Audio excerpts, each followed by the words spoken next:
মা, ও মা, কি হয়েছে? মা গো, বলছি কি, হ্যাঁ বলবি তো কি হয়েছে। ও মা, তোমাকে আজ কি সুন্দর লাগছে গো। নেও জ্বালা, অত টপে তুলে কোনো লাভ নেই।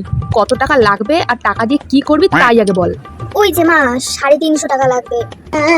350? কি করবি তুই? এই যে মা, রিচার্জ করবো ফোনে। কেন তুই মিথ্যে কথা বলছিস?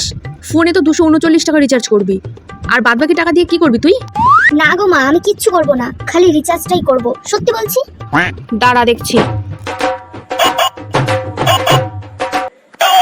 हेलो मुकेश दौर बो। हाँ मुकेश बोल रहा हूँ, आप कौन? मैं তোমার কেলটির মা বলছি, সঙ্গীতা ভাবি। हाँ भाभी जी प्रणाम। আর প্রণাম। এই জন্যই বলে অতি ভক্তি চোরের লক্ষণ। এই ভাবিজি প্রণাম, ভাইয়া প্রণাম, এই করে করেই তো রিচার্জটা বাড়াতেই আছো। एक्चुअली उस बात नहीं है भाभी जी। আর তোমার বাতের কপালে ঠুন্ডা চাটার বাড়ি। হাঁটুর যন্ত্রণায়, কোমরের যন্ত্রণায় মরে যাচ্ছি। समझ रहा हूँ भाभी जी, आपकी दिक्कत हो रही है। শোনো, দিক্কত হামারি কোমরে হাঁটুতে নেই। तो फिर किस में? আরে মেয়ের ফোনে রিচার্জ করতে করতে লক্ষ্মীর ভান্ডারের টাকা সব শেষ। भाभी जी एक्चुअली बेटा का शादी है ना, उसलिए रिचार्ज बढ़ाना पड़ा। ছি দেওর পো ছি।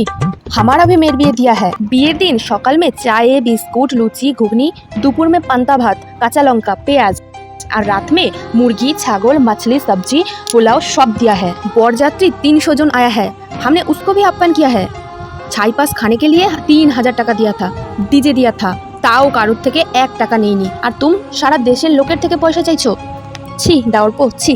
सॉरी भाभी जी, सुनो मेरी बात, आज से आपकी फैमिली का जियो रिचार्ज फ्री में होगी। সত্যি?